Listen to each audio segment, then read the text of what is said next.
सत्य की लुप्त प्राय क्रिया होने में थोड़ा समझ लेना जरूरी है।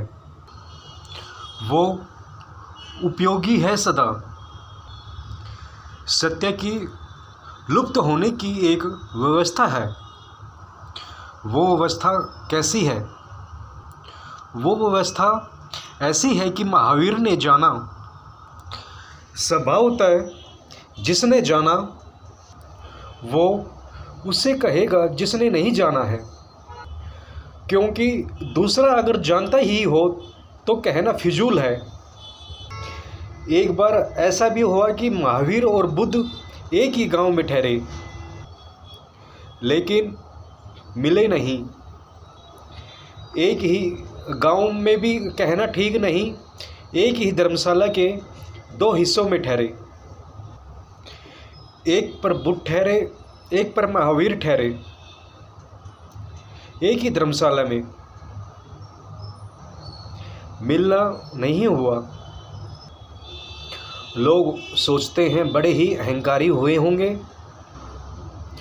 मिलना तो था नहीं, अहंकार का कारण नहीं।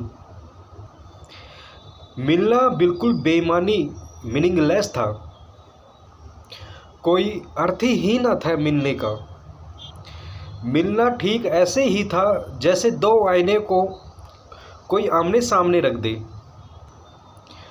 बिल्कुल बेकार। आईने के सामने आप खड़े हो तो सार्थक कुछ दिखाई पड़ता है।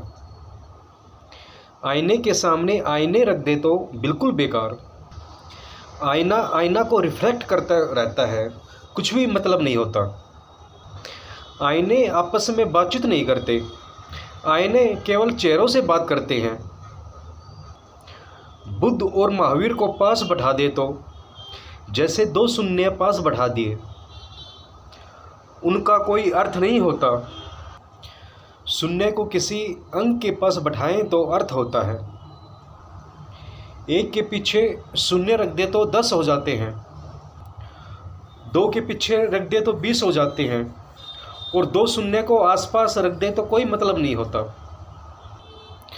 दो शून्य भी नहीं होते जुड़ के, शून्य एक ही रहता है। शून्य का कोई जोड़ नहीं होता।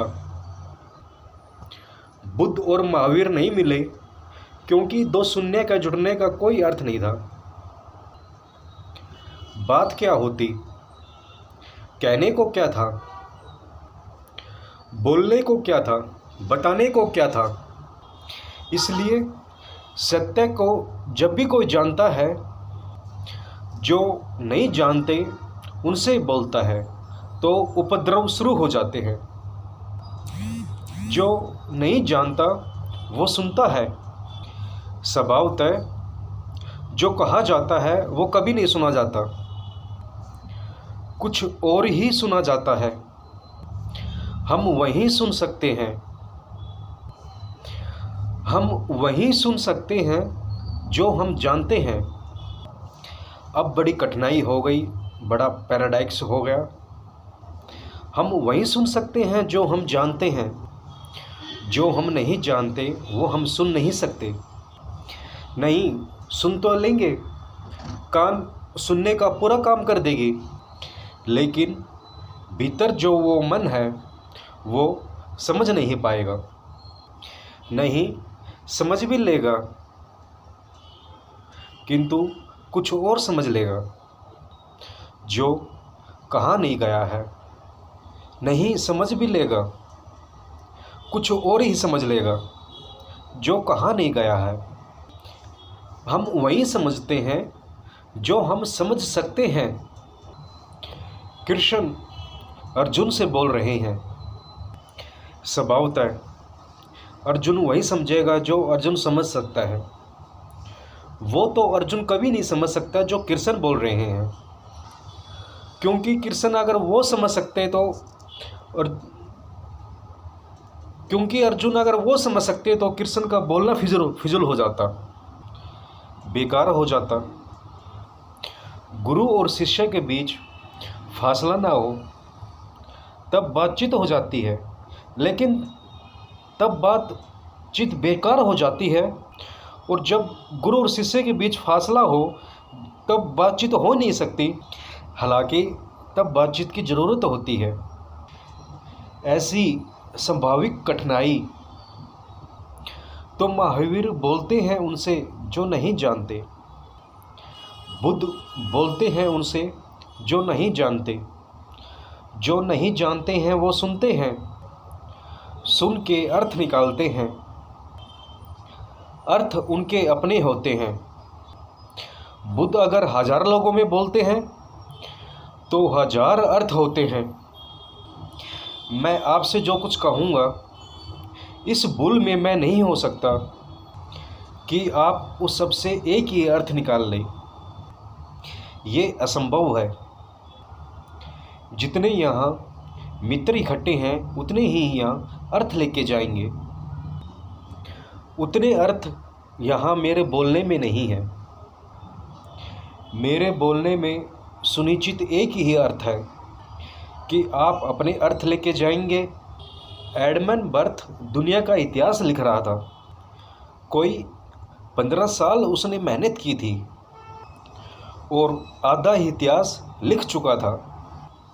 15 साल और करीब 30 साल वो अपनी ज़िंदगी की समझदारी इतिहास में लगा रहा।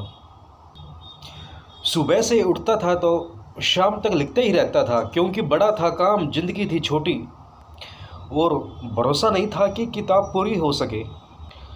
आधी किताब जब पूरी हो गई थी, एक दिन दोपहर को घर के आसपास ज़ोर से शोरगुल मचा, लेकिन वो तो अपने काम में लगा रहा। शोरगुल बढ़ता चला गया। तब वो उठ के बाहर आया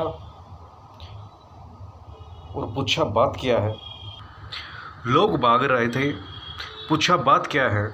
किसी ने कहा हत्या हो गई, तुम्हारे मकान के पीछे मर्डर हो गया। एक से पूछा, उसने कुछ कहा कि किस तरह हुआ। दूसरे से पूछा, उसने कुछ कहा। वो सब आंखों देखे चश्मदीद गवाह थे।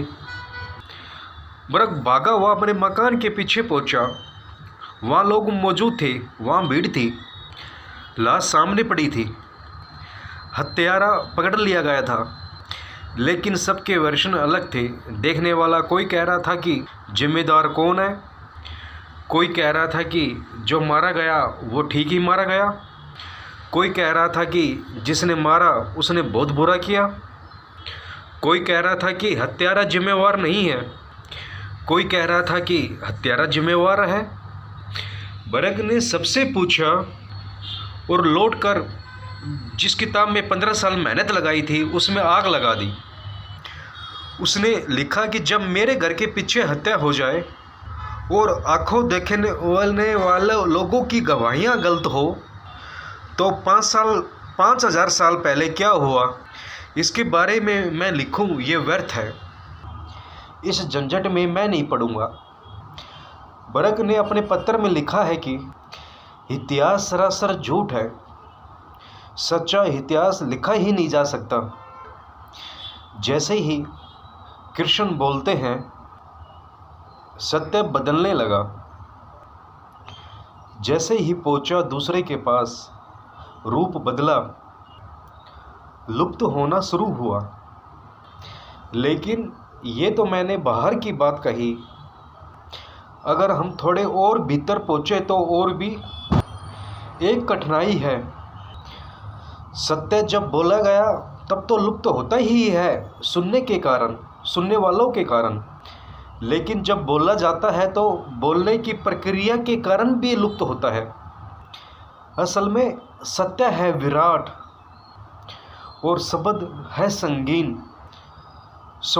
शब्द बहुत छोटा और सत्य बहुत बड़ा।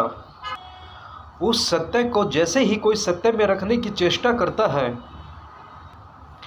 कठिनाई शुरू हो जाती है। इसलिए सभी जानने वाले निरंतर कहने के बाद ये कहते चले जाते हैं, जो कहना था वो कहा नहीं जा सका, जो कहना चाहा था वो अनकहा छूट गया। रविंद्रनाथ मर रहे थे, एक मित्र आया और उसने कहा कि